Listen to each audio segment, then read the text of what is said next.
Article 15, une prise de parole de Madame Sollogoub. Merci Monsieur le Président, Monsieur le Ministre. Mes chers collègues, plutôt que de demander un rapport qui sera refusé, je souhaite vous alerter sur le phénomène désormais assez répandu des installations et désinstallations de médecins. En effet, vous le savez, en zone de revitalisation rurale, les médecins qui créent ou reprennent un cabinet médical peuvent bénéficier dans certaines conditions d'un régime fiscal avantageux pendant près de 8 ans, à savoir exonération totale d'impôt sur les bénéfices pendant 5 ans et exonération partielle pendant les 3 années suivantes.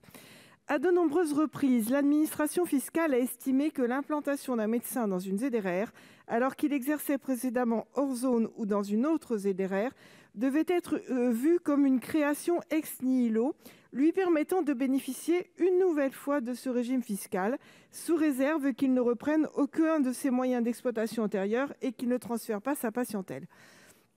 Ce régime induit en fait un effet de bord, une forme de nomadisme médical que l'on constate parfois.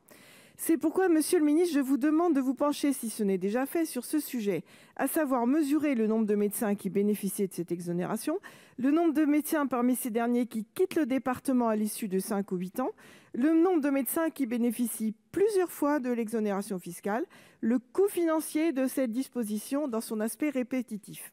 Enfin, pour rattacher mon intervention au titre du chapitre qui s'intitule « Poursuite de la lutte contre la fraude », rappelez que cette disposition extrêmement avantageuse n'est pas indue, qu'elle n'est pas renouvelable indéfiniment, qu'elle doit être l'objet de contrôles, qu'elle est assortie de conditions.